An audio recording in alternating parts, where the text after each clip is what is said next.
Neblogą mačą šiandien sužaidėjai. Kas buvo šiandien svarbiausia?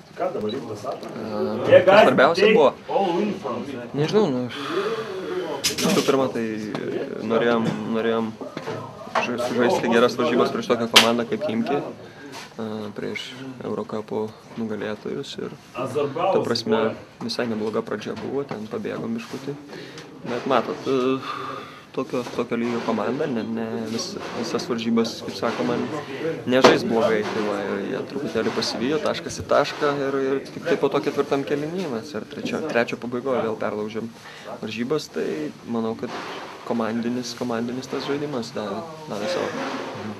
Jūs atitrūko tuo metu, kai pradėjot pataikyti tritaškius trečiajam kėlinyje. Atsitiktinumas? Ne, reikia pataikyti tritaškius vadinasi. Pataikėm tritaškius ir šiek tiek. Nepaisant taiklių tritaškių trečiam kėliny, bet pirmoji pusė jie nekrito ir Europos finaliniam ketvirtį taip pat buvo netaiklus metimai iki galo. Ko priežastis? Nežinau, nepataikėm, tai ką aš žinau. Šiandien krito, vakar nekrito. Kažkuria diena dar bus, kada nekris, bus, kada kris, nežinau, kas lemia nuovargis, turbūt jaudulys kažkoks, tai kieta gynyba, daug faktorių, tai čia nuo to nepabėgsi.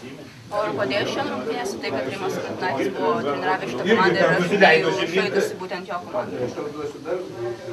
Kaip ir prieš kiekvieną varžovą yra analizavimas, kiekvieno varžovo, kiekvieną, ta prasme, kur stipriosios, kur silpnosios pusės ir, ta prasme, prieš kiekvieną komandą. Ar tai būtų trenerio Kurtinaičio komanda kaip Chimkis, ar tai būtų Valencija, prieš kiekvieną, ta prasme, ruošiesi individualiai.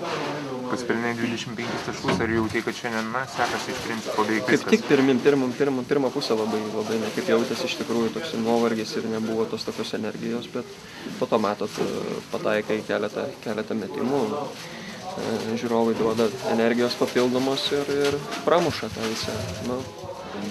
Džiaugiuosi, kad, ta prasme, išėjo laimėti varžybas. Jūs dabar pirmavote serijoje 1-0, kaip vertini tokį rezultatą ir ateitį? Tai gerai vertinu, ta prasme, mesgi nesitikim čia pralaimėti.